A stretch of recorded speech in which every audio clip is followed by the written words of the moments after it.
السلام علیکم۔ تو آج ہم جس موضوع پہ بات کر رہے ہیں وہ ہے یروشلم اور مسجد اقصی۔ تو اب آپ نے دیکھا ہے کہ ابھی مسجد اقصی کے حالات کیا ہیں، تو اس بارے میں جو پیشن گوئیاں ہیں وہ بہت سے علماء کرام کی بھی ہیں اور بہت سے جو ہیں مفسرین ان کی بھی ہیں۔ تو سب سے جو عمدہ پیشن گوئی ہے وہ صرف ہے ڈاکٹر اسرار احمد کی۔ تو اس لیے آج ہم جو گفتگو سنیں گے وہ ہے ڈاکٹر اسرار احمد کی۔ تو آئیے ہم گفتگو سنتے ہیں ڈاکٹر اسرار احمد۔ بیچاری کئی روز سے دم توڑ رہی ہے، ڈر ہے خبر بد نہ میرے منہ سے نکل جائے۔ تقدیر تو مبرم نظر آتی ہے ولیکن پیران کلیسا کی دعا ہے کہ یہ ٹل جائے۔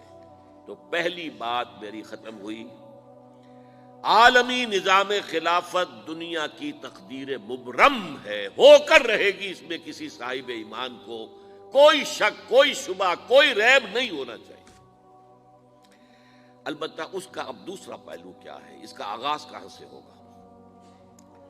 پہلی بات تو یہ، ہمارے بعض لوگوں کے ذہنوں میں، سادہ دل لوگ وہ سمجھتے ہیں کہ پوری دنیا میں ایک ہی دفعہ آ جانی چاہیے۔ یہ کوئی علاقائی خلافت تو نہیں ہو سکتی، خلافت تو عالمی ہوتی ہے۔ ان سے میں کہتا ہوں، عالمی خلافت کب تھی جناب؟ یہ تو نہ خلافت راشدہ میں عالمی تھی، کیا ہندوستان شامل تھا اس میں؟ کیا چین شامل تھا؟ کیا یورپ شامل تھا؟ اور پھر جو خلافت کے نام سے جو ملوکیت چلی ہے، وہ بھی صرف دور بنو امیہ میں کہہ سکتے ہیں کہ وہ پورا عالم اسلام کم سے کم اس کے تحت تھا۔ بعد میں خلافت عباس، بنو عباس میں اور فاطمیین کی خلافت میں اور آل عثمان جو ہیں آٹومان ٹرکس کی خلافت میں ٹکڑے تھے، حصے بکھرے تھے، کوئی مانتا تھا کوئی نہیں مانتا تھا۔ اور سب سے بڑی بات یہ، اگر ایک دم پوری دنیا پر خلافت قائم ہو سکتی تو حضور کے دست مبارک سے ہوتی، لیکن نہیں ہوئی۔ نتیجہ کیا نکلا؟ ایک ملک میں حضور نے قائم کر دی، جزیرہ نما عرب، یہاں خلافت قائم ہو گئی، حضور خلیفہ ہے۔ اس کے بعد آپ کے خلفائے راشدین نے پھر اس کو وسعت دی، شرقاً غرباً شمالاً۔ 3 کالمز نکلے ہیں فوجوں کے، صحابہ کرام کے، 3 کالمز، ایک ایسٹ ورڈ، ایک ویسٹ ورڈ، ایک نارتھ ورڈ۔ ایک عراق کو فتح کرتے ہوئے ایران میں پہنچ گیا، خراسان تک چلا گیا۔ ایک شام کو فتح کرتے ہوئے اور پھر سینائی پیننسولا سے ہو کر افریقہ میں داخل ہوا اور اٹلانٹک تک پہنچ گیا۔ تیسرا سیدھا شمال میں گیا، لیکن یہ زیادہ دور نہیں جا سکتا تھا، کوکیشین ماؤنٹینز آ گئے، کوہ قاف۔ اس زمانے میں تو یہ یوں سمجھیے کہ امپیسیبل تھا نا، کوہ قاف، لہذا وہاں آ کر رک گیا بابا۔ اب بھی یہ ہوگا، کسی ایک جگہ سے شروع ہوگا پھر پھیلے گا، اس کے سوا کوئی چارہ کار ہے ہی نہیں۔ اگر ہر جگہ پوری دنیا میں ایک ہی وقت میں ہو سکتا تو حضور کے دست مبارک سے ہوتا صلی اللہ علیہ وسلم۔ اب وہ نقطہ کون سا ہوگا، نقطہ آغاز کون سا ہوگا؟ اس میں پہلی بات تو میں نے کہا، جو شک کرے گا اس کا پھر ایمان مشکوک ہے۔ ہوگا، لازماً ہوگا، گلوبل ہوگا، پوری دنیا میں ہوگا۔ کہاں سے شروع ہوگا اس میں آپ اختلاف کر سکتے ہیں، لیکن مجھے تو 2 حدیثیں تو ملی ہیں جن سے یہ اندازہ ہوتا ہے کہ یہ اس مشرقی خطے سے ہوگا، عرب کے مشرق کی جانب کسی ملک سے ہوگا، کسی خطے سے ہوگا۔ وہ حدیثیں بھی اب آپ پڑھ لیجیے پہلے۔ پھر میں کہہ رہا ہوں، یہ خزانہ ہے جو ہم نے آپ کی خدمت میں پیش کیا ہے، کاش کہ آپ اس کی قدر کر سکیں، یہ حدیثیں آپ کو ازبر ہو جائیں، یاد ہو جائیں، لوح قلب پر نقش ہو جائیں۔ ہندوستان اور خراسان یعنی موجودہ افغانستان کا ذکر ابن ماجہ کی روایت ہے، عن عبداللہ ابن الحارث رضی اللہ تعالی عنہ قال رسول اللہ صلی اللہ علیہ وسلم یخرج ناس من المشرق یؤتئون للمہدی یعنی سلطانہ، یعنی سلطانہ، دونوں طرح سے پڑھ سکتے ہیں۔ حضرت عبداللہ ابن حارث فرماتے ہیں رضی اللہ تعالی عنہ کہ حضور نے ارشاد فرمایا، مشرق کی طرف سے وہ فوجیں نکلیں گی، لوگ آئیں گے جو عرب میں مہدی کی حکومت قائم کریں گے۔ یہ مہدی کون ہوں گے اس کا ذکر میں ذرا بعد میں کروں گا، لیکن نوٹ کر لیجئے کہ مہدی سے پہلے لازماً کسی مشرقی علاقے کے اندر وہ نظام قائم ہو چکے گا، تب وہاں سے فوجیں آئیں گی نا۔ یہ مشرق کون سا ہے؟ عرب کے مشرق میں آپ چلیے، ایران بھی آ جائے گا، افغانستان بھی ہے، پاکستان بھی ہے، اور اگر اسے اور توسیع دیں تو ہندوستان بھی ہے۔ یہ ہے عرب کا مشرق، اس سے فوجیں جائیں گی۔ اس کا کیا مطلب ہے کہ اس میں سے کسی جگہ پر نظام خلافت پہلے قائم ہو جائے گا، تاکہ وہاں سے فوجیں جائیں گی جو جزیرہ نماء عرب میں حضرت مہدی کی حکومت کو قائم کریں گی۔ اب دوسری حدیث سنیے، یہ سنن ابن ماجہ کی حدیث تھی جو میں نے آپ کو سنائی، آپ نے پڑھی۔ دوسری، عن ابی ہریرہ رضی اللہ تعالی عنہ،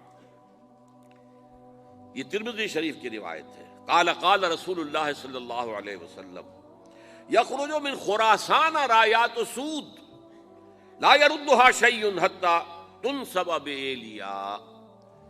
خراسان کے علاقے سے سیاہ جھنڈے لے کر فوجیں آئیں گی، ان کا رخ کوئی موڑ نہیں سکے گا، ان کو پیچھے پھیر نہیں سکیں گے کوئی بھی، یہاں تک کہ وہ یروشلم میں جا کر جھنڈے نصب کر دیں گے۔ ایلیا حضور کے زمانے میں یروشلم کو کہتے تھے۔ یہ یروشلم تھا جب حضرت سلیمان کی حکومت تھی، اور یہاں پر معبد سلیمانی، ہیکل سلیمانی قائم ہوا، پھر یہ یروشلم ہی رہا ہے تاریخ میں، یہاں تک کہ سن 70 عیسوی میں جب ٹائٹس رومی جنرل نے اس کو گرایا، ختم کیا، سیکنڈ ٹیمپل گرا دیا، اور یہاں سے یہودیوں کو کہا نکل جاؤ یہاں سے، کوئی یہودی باقی نہیں رہا، تب بالکل تہو بالا برباد کر دیا۔ اس کے کوئی 150 سال بعد ہیڈریان، رومن ایمپرر ہیڈریان، اس نے پھر دوبارہ آباد کیا اس شہر کو۔ 150 سال تک یہ بالکل بنجر اور بالکل غیر آباد پڑا تھا۔ اب ہیڈریان نے جب آباد کیا تو اس کا نام ایلیا رکھا، اب یروشلم نام نہیں تھا۔ تو حضور کے زمانے میں پھر اس کا نام ایلیا تھا، اور اب اس سے کیا معلوم ہو رہا ہے کہ یہ یروشلم مسلمانوں کے قبضے سے اس وقت نکلا ہوا ہوگا۔